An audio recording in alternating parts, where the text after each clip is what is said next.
그러면 도대체 이제 어떤 사람들이 인터넷 중독에 빠지느냐, 인터넷 중독에 더 취약한 특별한 사람들이 있느냐 없느냐 하는 게 또 궁금하신 질문이 되실 수 있을 것 같은데요.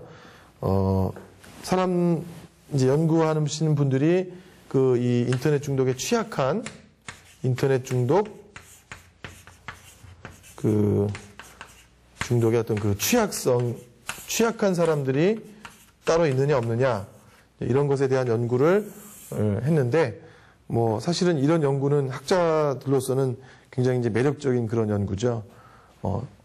어떤 사람들이 잘 걸리더라.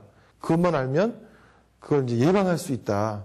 그렇게 생각하기 때문에 그런데 대부분의 이런 취약성 조사는 안타깝게도 일정한 공통적인 군을 파악하는 것에 대부분 이제 실패하는 게 현실이었습니다. 알코올 중독도 알코올 중독에 특별한 성격이 있다.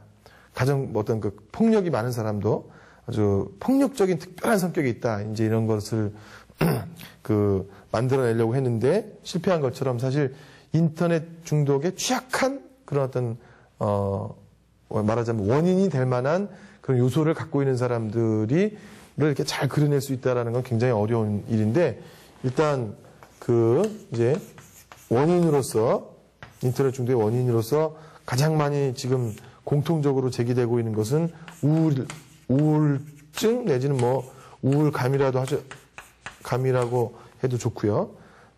인터넷에 중독되는 많은 사람들이 공통적으로 갖고 있는 가장 많은 문제들은 우울증이었습니다. 그래서 우울한 사람들은 인터넷 중독에 걸릴 확률이 더 높다. 이런 얘기가 있고요. 그다음에 이제 두 번째로는 다른 중독이 있었던 사람, 다른 중독의 경험자가 인터넷 중독에 걸릴 확률이 이제 높다고 얘기하고 있습니다. 저도 인터넷 중독 상담할 때 이제 제일 아주 초기였는데 알코올 중독이셨던 분이 사실 이제 아주 다행히도 술을 끊었는데 알코올 중독이 극복한 이후에 빠지게 된 게 인터넷 중독이다. 그러면서 본인 자신이 뭔가 하여튼 이 중독적인 경향이 있는 사람들은 인터넷 사용 때도 굉장히 말하자면 조심을 해야 된다. 그런 식으로 얘기를 나눠본 적이 있는데 지금 이 두 가지가 이제 굉장히 중요한 그런 요소로 얘기를 하고 있고 이제 하나 더 인터넷 중독의 원인과 관련된 경우는 현실에서 사실 이 말이 굉장히 자존감이 낮은 사람들이다 이렇게 표현하면 자존감이 아주 변별력이 없는 그런 표현이 되겠지만 슐러라는 그런 학자가 게임에 관한 연구를 하면서 이 게임 하는 사람들 중에서 특히 게임에 어떤 중독되고 몰입되고 심취하는 그런 사람들을 보니까 이 사람들이 현실에서의 어떤 자존감을 성취하지 못한 것을 보상하는 차원에서 게임을 더 많이 하더라. 그리고 실제로 이 사람들이 게임에서 아주 높은 순위와 지위를 얻는 것이 현실에서 그런 높은 순위와 지위를 얻는 것처럼 착각하는 그런 경향이 있더라라고 하는 것을 얘기하면서 현실에서의 자존감이 굉장히 낮은 그런 사람들이 이 사이버 공간에서 현실에서의 낮은 자존감을 보상하고자 하는 그런 시도를 하기 때문에 자존감이 낮은 사람들이 인터넷 중독에 걸릴 위험성이 더 높다. 다시 말해서 원인으로 작용할 수 있다. 이런 얘기를 한 바 있습니다. 뭐가 인터넷 중독의 원인이다. 이렇게 밝힐 수 있는 그런 요소들은 아직 연구가 충분히 되지 않았다고 그렇게 생각이 되고요. 이 대목에서 이제 한국의 청소년들이 특별히 취약한 이유에 대해서 짧게 좀 말씀을 드리고자 하는데요. 특히 이제 왜 한국의 청소년들이 그렇게 사실 작년에 실태조사를 한 것을 가지고 신문 방송에 이렇게 보도한 것을 보면은 40%다, 하여튼 최하로 나오는 게 한 10% 정도로 이렇게 한국 청소년들이 중독이 됐다 이렇게 얘기가 나오는데요. 굉장히 높은 중독률이죠. 그리고 특히나 이 게임 중독에 더 많은 사람들이 집중되어 있고 대부분 10대의 남자들이고 뭐 이렇게 이제 설명을 하고 있는데요. 한국의 청소년들이 인터넷 중독에 취약한 그런 이유에 대해서도 우리가 이해할 문제들이 많이 있는데요. 그 중에서 이제 그 첫 번째 문제로 대두되는 것이 습관을 들 수가 있을 것 같아요. 한국의 많은 청소년들이 인터넷 또는 컴퓨터 이런 것을 말하자면 놓고서 연상을 해봐라. 그러면 대부분 게임기라고 연상을 합니다. 예. 부모님들은 컴퓨터 사줄 때 공부하라고 사주지만 실제로 아이들은 컴퓨터 하면은 게임기를 가장 먼저 연상하고 다시 말해서 컴퓨터의 상징은 오락물인 것처럼 이제 그렇게 되어 있는 게 이제 한국의 현실인데요. 대부분 어렸을 때부터 했어요. 아주 어렸을 때부터 컴퓨터를 가지고 한 것은 주로 게임을 한 거죠. 그래서 인터넷 중독돼가지고 온 친구들을 보면 경력이 한 10년 이상의 게임 경력을 갖고 있어요. 아주 어렸을 때부터 우리가 컴퓨터를 사용하는 습관을 게임기를 이용하는 습관과 유사하게 그렇게 만들었다는 요소가 하나 있고, 두 번째가 이 PC방이라고 하는 것이 한국 청소년들의 어떤 중독 취약성을 만들어내는 환경적인 조건이 됩니다. 그야말로 참새가 방앗간을 그냥 지나칠 수 없듯이 우리 청소년들이 PC방을 그냥 지나치기란 굉장히 어려운 것 같아요. 뭐 PC방과 관련돼서는 사실 굉장히 여러 가지 부정적인 일들이 많이 있었죠.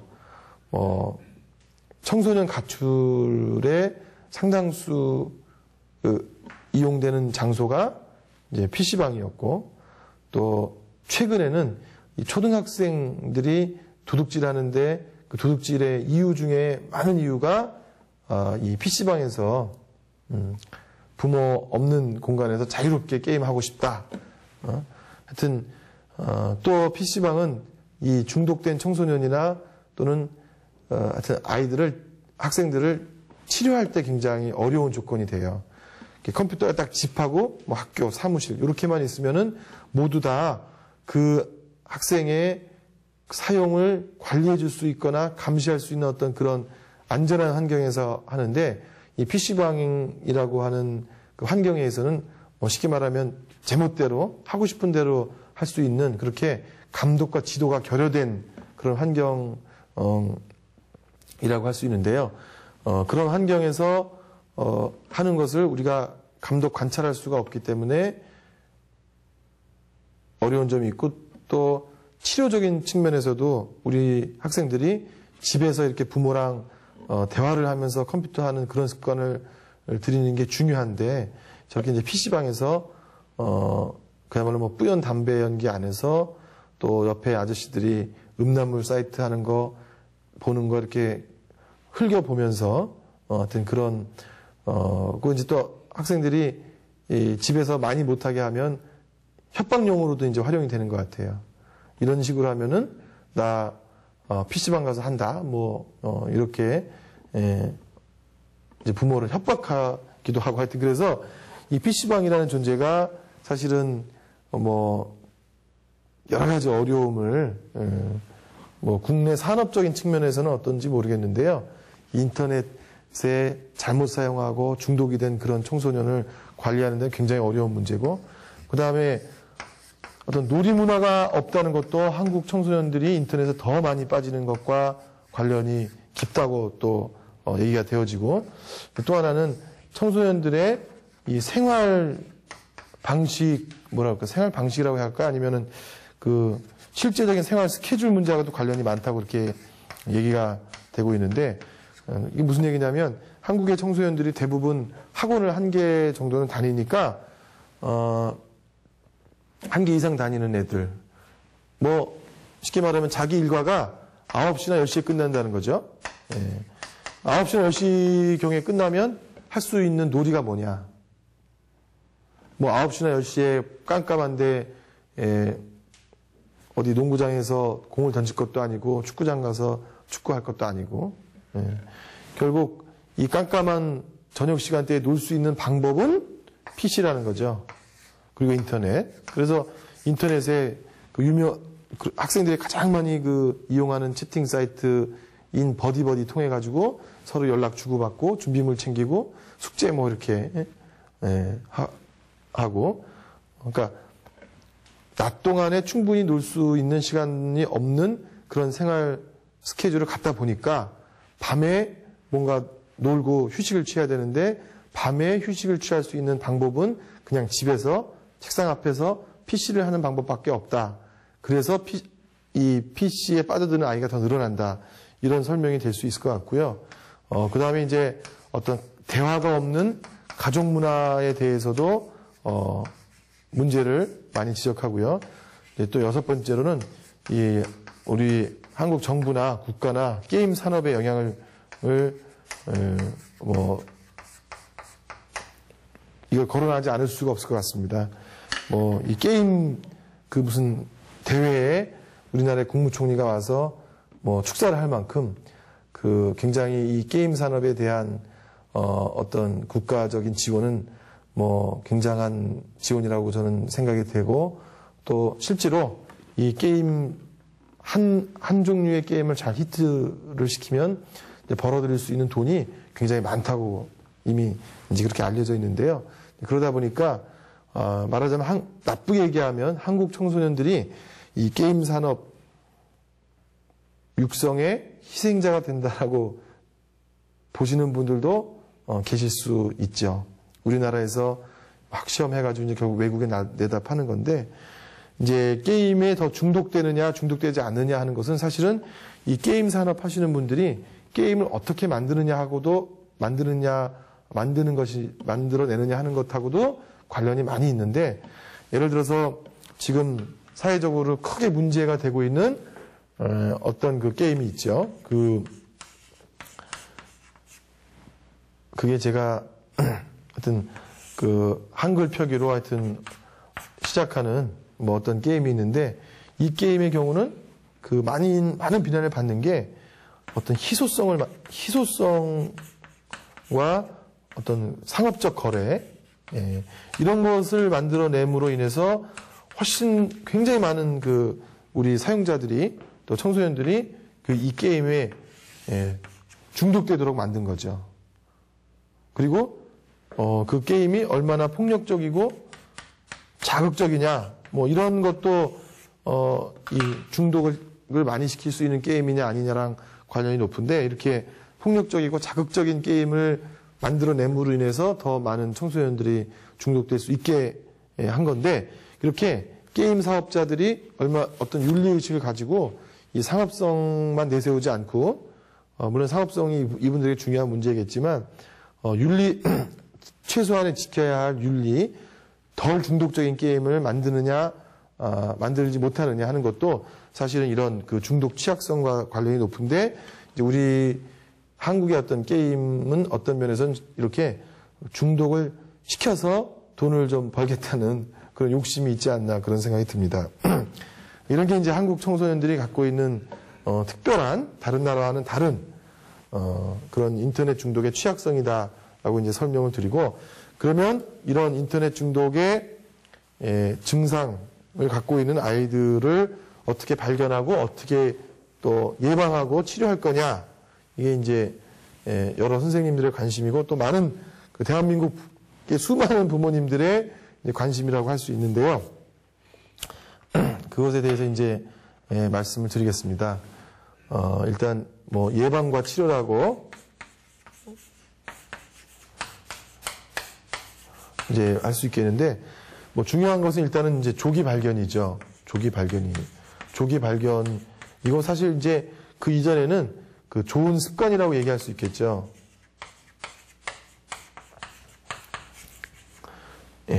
좋은 습관, 그 다음에 이제 조기 발견, 예방의 문제에서는 사실은 우리 청소년들이 인터넷을 하는 좋은 습관을 갖지 못한 이유는 결국은 그것은 어른들의 책임이라고 얘기할 수밖에 없을 것 같아요.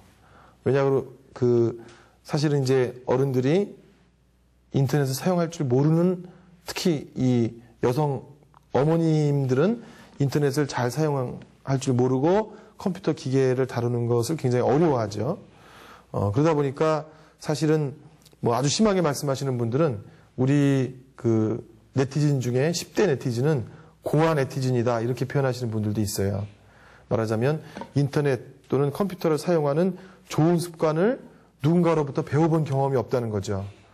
어렸을 때부터 유치원, 초등학교 때부터 인터넷을 만약 사용하게 된다면 좋은 습관을 기르도록 하는 것, 이게 부모님이 해야 되는 또는 사실은 학교에서 해야 하는 중요한 일 중에 하나입니다. 여기 이제 좋은 습관에는 사실은 이 사용법에 관한 좋은 습관도 있고 건강의 문제도 있어요. 그래서 뭐 안구 건조증부터 시작해서 뭐 허리가 휘느냐 휘지 않느냐 등등 건강을 고려하면서 사용하는 방법도 있고 윤리적인 태도에 관한 문제도 있죠. 윤리적인 태도, 게시판에서의 어떤 그 대화법이라든지 뭐 등등, 하여튼 인터넷에 관한 좋은 습관을 공식적으로 길러줄 수 있는 그런 교육과 또 분위기, 또 부모가 인터넷을 잘 아는 것, 이게 아주 중요한 예방과 관련된 이슈인데요. 여러 이 강의를 들으시는 선생님들 중에도 인터넷을 잘 쓰시는 분이 있고 잘 못 쓰시는 분이 있고 그럴 텐데, 하여튼 이제 부모가 되기 위한 조건, 특히 훌륭한 부모가 되기 위한 조건에는 이제 앞으로는 이 자녀의 인터넷과 같은 정보 생활의 습관을 좋게 들일 수 있느냐 없느냐 하는 것도 앞으로는 추가가 되지 않을까, 그런 생각이 듭니다. 그 다음에 이제 좋은 습관을 들이고 혹시라도 잘못 사용하는 그 변화가 생겼을 때 조기 발견할 수 있는 게 중요한데요. 이건 뭐 당연한 얘기입니다. 뭔가에 한번 중독이 되면 그 중독된 경험은 반드시 대가를 치르는 것 같아요. 그래서 중독이 되기 전에 조기 발견하는 게 중요한데, 조기 발견에 흔한 그 징후들이 있는데요.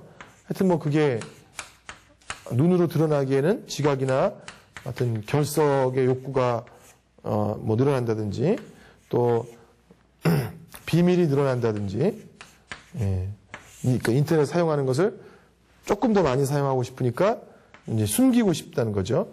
그 다음에 인터넷 사용과 관련된 거짓말이 생기기 시작한다든지, 그 다음에 알 수 없는 원인이 불분명한 어떤 필요 같은 게 있다든지, 그 다음에 또래 관계가 예전에 안 사귀던 애들 사귀는데 그 또래들이 게임을 많이 하는 또래들로 바뀐다든지, 이런 이제 조기 발견을 해서 요 시기에 어떤 대처를 하시는 게 중요한 것 같아요.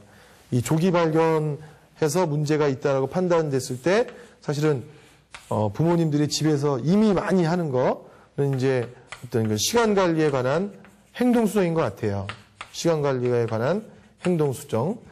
근데 이게 이제 요즘 그 아이들이 인터넷 하는 그 시간을 관리하는 그런 대화는 대한민국 청소년이 있는 모든 가정은 이런 대화를 하는 것 같아요. 하루에 몇 시간 할 거냐, 주말엔 어떻게 할 거냐, 몇 시간 하는데 약속을 안 지키면 어떻게 할 거냐. 잘 되는 애들은 잘 되는데, 이런 것과 관련돼서 아이와 다툼을 많이 하게 되죠. 그래서 어떤 사람들은 한국에 있는 청소년 가정에서 인터넷 시간을 정하는 것, 이건 국민 통과 의례가 됐다. 이럴 정도로 이 시간 관리를 잘하고 시간 관리하는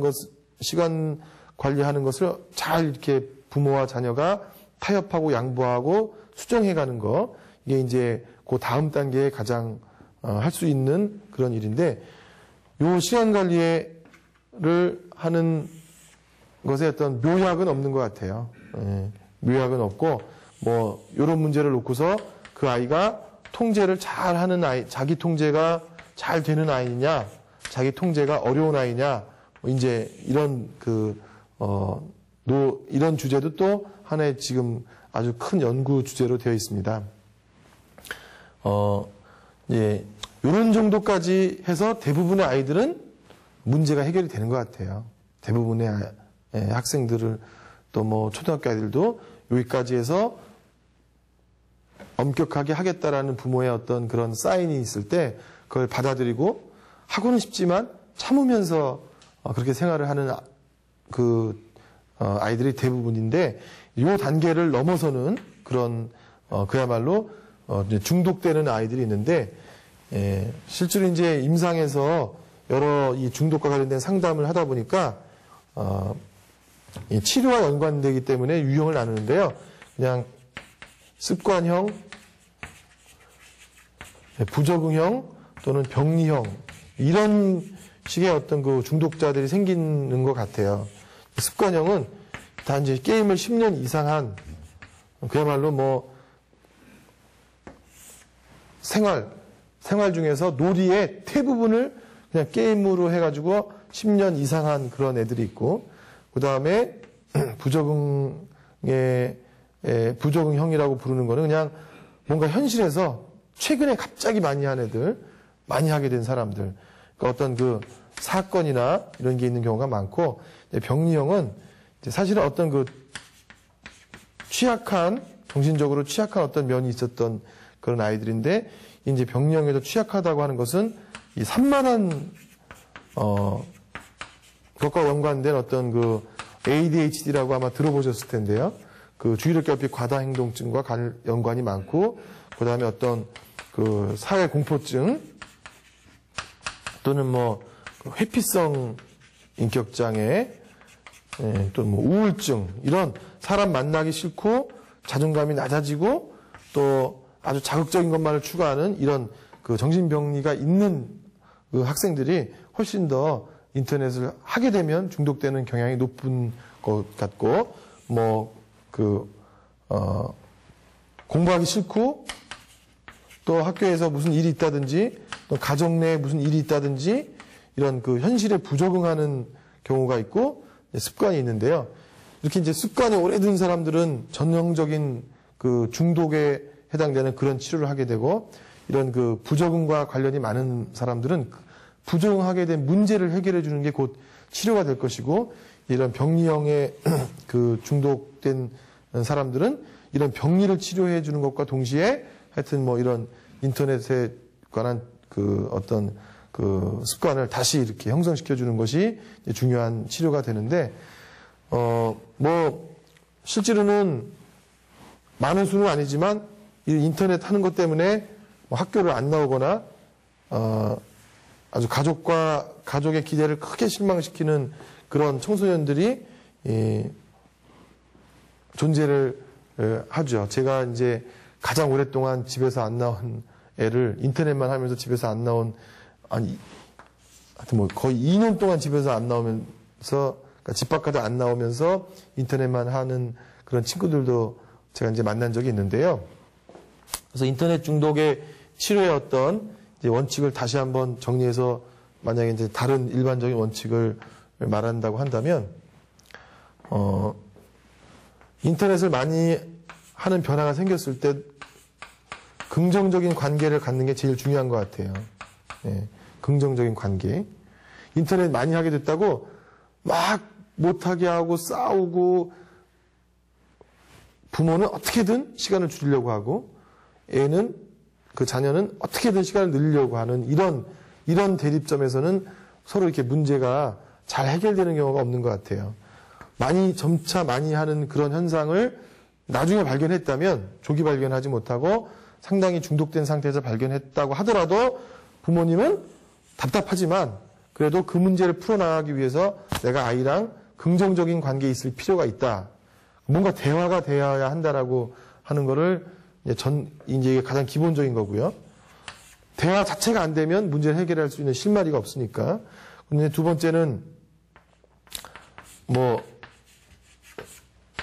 사회적인 어떤 활동을 늘려라 이런 표현도 쓰고, 또는 가족 관계를 늘려라 이런 표현도 쓰고, 다양한 표현을 쓰는데 결국 인터넷에 빠져들어가면서 현실 공간에서의 어떤 사회 활동이나 현실 공간에 대한 의미가 자꾸 갈수록 축소되는 것이 이제 중독자들의 심리니까 어떤 식으로든 뭔가 하여튼 집에 손님을 많이 초대한다든지 하여튼 뭐 여러 가지 방식으로 가족 관계를 늘리고 사회적 활동을 증가시키는 그런 방면으로 아예 이제 중독자를 계속 유도해야 되고 그다음에 이제 저희가 또 다른 긍정적 중독이란 뭐 표현을 쓰기도 하는데요. 다른 말로는 이미 이제 많이 이제 알려진 것처럼 대안 활동을 찾아야 된다 이렇게 표현하고 있습니다.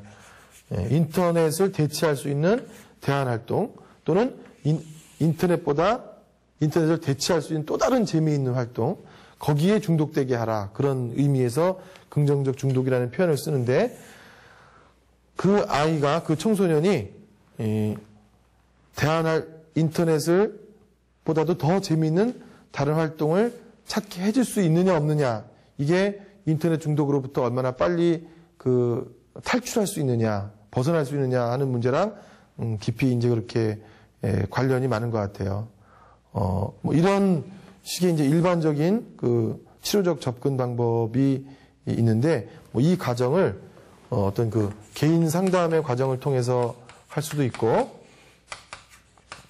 또는 비슷한 문제를 보이는 친구들끼리 집단 상담의 과정을 통해서 이런 과정을 할 수도 있고요. 또 가족 전체가 모이는 가족 상담의 방법으로도 이런 문제를 이제 풀어 나갈 수가 있는데 실제로 인터넷 중독과 관련된 청소년 상담을 하다 보면 굉장히 다양하고 이질적인 것 같아요. 그래서 어떤 특정한 치료법을 적용하려고 하다가도 굉장히 각 가족마다 다양한 또 특성을 갖고 있고 또 청소년마다도 아까 이렇게 뭐 3가지 분류를 했지만 특성이 다양해서 하여튼 여러 가지 어려운 점이 실제 치료상에는 어려운 점이 있지 않나 그런 생각이 들고요. 그리고 사실은 중독이라고 하는 것 자체가 굉장히 어려운 것 같아요. 뭐 알코올 중독도 치료가 굉장히 어렵거든요. 뭐 다른 도박 중독도 마찬가지고 한번 사람이 중독이 돼가지고 뭐 저희가 이 중독된다라고 하는 것을 다른 표현으로 하면 노예가 된다 이렇게 표현하기도 하는데 하여튼 자기 생활의 모든 중심이 알코올 중독자는 술이 중심이 되고 도박 중독자는 도박이 중심이 되듯이 이 인터넷에 중독되는 사람들은 그야말로 인터넷이 중심이 되는 그런 인터넷의 노예가 되는 것 같아요. 근데 이제 그것을 인터넷이 자기 인생의 생활의 주인이었던 것을 이걸 다시 스스로가 주인이 되도록 이렇게 되돌려오는 이 과정이 굉장히 어렵죠. 그래서 저는 부모님이나 선생님들이 만약에 인터넷 중독에 빠진 이미 중독 상태에 다다른 그런 청소년을 발견했을 때 제가 드리고 싶은 말은 빨리 어떻게 문제가 해결될 것으로 예측하시지 말라는 거죠. 상당한 시간을 들여야만 그 시간도 잘 들여야만 그 친구를 정상적인 그런 생활로 복귀시킬 수 있다. 그런 말씀을 드리고 싶습니다. 제가 이제 그냥 쭉 얘기를 드렸는데 그 중에 하나 제가 빠뜨린 얘기가 인터넷 중독의 분류와 관련된 이야기인데요. 인터넷 중독 지금 제가 대부분 말씀드린 것은 사실은 이 한국에 유독 많은 게임 중독에 관한 얘기죠. 외국 학자들이 번역한 또는 이렇게 펴낸 책들 중에서는 게임 중독이라는 용어는 따로 없는 경우도 많이 있어요. 이건 굉장히 사실은 온라인 게임은 한국의 특별한 그런 현상인데, 그 다음에 이제 섹스 중독이라는 용어도 쓰죠. 사이버 섹스 중독, 게임 중독이라는 용어는 정말 한국에서만 독특하게 사용되는 그런 용어라고 보셔도 될 것 같아요. 그 다음에 널리 또 이 중독의 분류 중에 사이버 섹스 중독이라고 하는 중독은 세계적으로 공통적인 그러니까 이렇게 사용하는 용어인데, 제 생각에는 게임 중독은 이제 청소년들이 많고, 남자가 많고, 그렇고 사이버 섹스 중독도 남자들이 많죠. 의외로 저의 경험에 빌려보면 이 청소년들보다는 성인 남자가 훨씬 더 많은 그런 비율을 차지하는 것 같아요. 예, 그 다음에 한국에서는 이제 그 채팅 중독이라고 그렇게 표현하는데 뭐 외국에서는 관계 중독이다 이렇게 표현하는 경우가 더 많은데요. 인터넷상에서의 어떤 그 대인 관계에 중독되는 그런 경우를 말하는데 하여튼 이거는 이제 여자가 훨씬 더 많습니다. 여자가 훨씬 더 많은 것으로 되어 있는데 그래서 이제 뭐 최근에 인터넷을 사용하는 데 있어서 어떤 남녀의 차이가 있다. 뭐 그런 얘기 많이 나오죠. 예. 그거는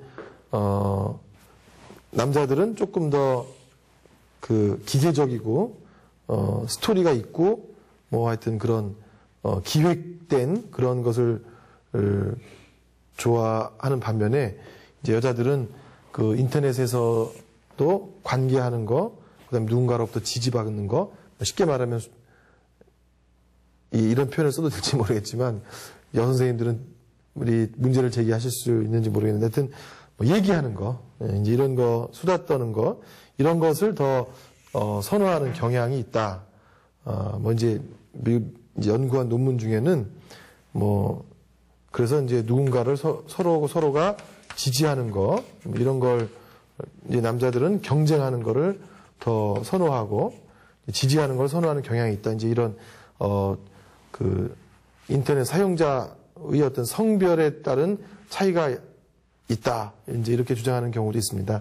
이런 분류 외에 이제 더 있는 게 그 주식 중독, 또 뭐 경품 중독 이런 게 그 외국 학자들의 인터넷과 연관된 사이버 주식 중독, 사이버 경품 중독 이런 게 이제 중독의 분류로 소개되고 있는 건데 이제 뭐 우리나라에서 사이버 주식 문제도 꽤 뭐 얘기가 된 적이 있지만 지금 현재 이제 가장 문제가 되고 있는 어떤 중독의 분야는 게임 중독, 그다음에 사이버 섹스 중독, 채팅 중독이 이제 크게 이제 그런 분류를 할 수 있을 것 같습니다. 예, 제가 이제 강의를 거의 마치려고 하는데요. 그러면 이런 인터넷 중독을 과 관련돼서 대안이 뭐냐 이제 이런 얘기를 제가 이제 질문을 받는데 뭐 여러 사람들이 이렇게 이제 건강한 인터넷 문화를 조성하고 중독이 없는 어떤 사이버 공간을 만들기 위해서 내놓는 대안이 여러 가지가 있지만 제가 이제 가장 감명 깊게 이제 받는 그런 대안은 이제 열린 가족이어야 한다 이런 대안을 많이 이런 얘기가 이제 가장 감명이 깊었는데 결국 인터넷 사이버 세계의 중독을 보이는 이유는 다친 가족 뭐 쉬운 표현으로 하면 대화가 없는 가족이라고 할 수도 있을 것 같아요. 건강한 대화와 의사소통, 상호 교류가 없는 그런 이제 다친 가족의 성원들에게 인터넷 중독이 많이 일어나고 건강한 대화가 아주 활발히 일어나고 있고 또 부모와 자녀의 관계가 아주 그 수직적인 관계와 수평적인 그런 관계가 원활히 이렇게 잘 이루어지는 그런 열린 가족 뭐 또 다른 표현으로는 정보화가 잘 된 가족이라고 할 수도 있죠. 대부분의 다친 가족의 특성은 부모님들이 정보화가 안 된 경우라고 할 수 있어요.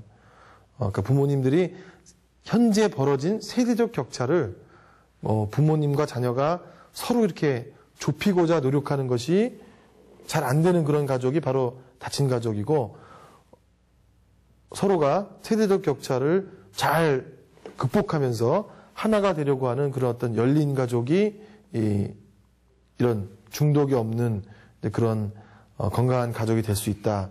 이런 대안을 이제 얘기를 하는데요. 저는 뭐 사이버 중독의 문제도 결국 가족의 문제라는 생각에 굉장히 깊은 동의를 하게 됩니다. 청소년들을 상담하고 또 그 중독된 청소년의 부모님들을 상담하면서 우리가